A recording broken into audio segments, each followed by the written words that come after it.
हाय, तर कार्तिकनी ना आज एवोकाडो आणलेला होता आणि हा फळ जो आहे ना तर तो माझ्या लाईफमधला पहिला असा फळ आहे की मी तो पहिल्यांदाच टेस्ट करत आहे। माझ्या पूर्ण प्रेग्नेन्सीमध्ये ना मी खूप वेगळ्या प्रकारचे फळं खाल्लेले होते, फक्त हा एवोकाडो सोडून।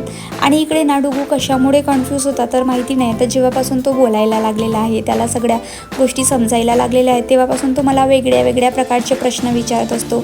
हे काय, ते काय, ते काय, कधी कधी मीच कन्फ्यूज होऊन जाते। आणि ज्यांच्या घरामध्ये लहान मुलं आहेत ना तर ते नक्कीच ह्या गोष्टी रिलेटेड करत असणारच।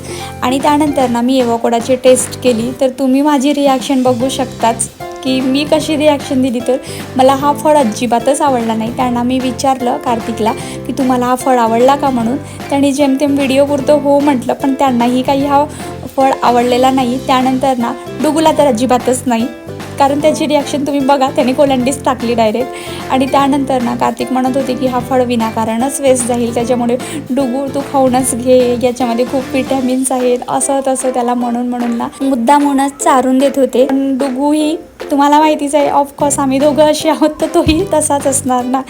तर आम्ही तिघेही ना ह्या फळाविषयी ना टेस्टलेसच आहोत असं म्हणायला काही हरकत नाही। आणि आता उद्याला ना हा फळ कार्तिक ब्रेडसोबत खाणार होते, तर इथे यूट्यूबला बघत होते की त्यासोबत ना काय काय लावून खायचं म्हणून। तर अशी होती एवोकाडोची गोष्ट।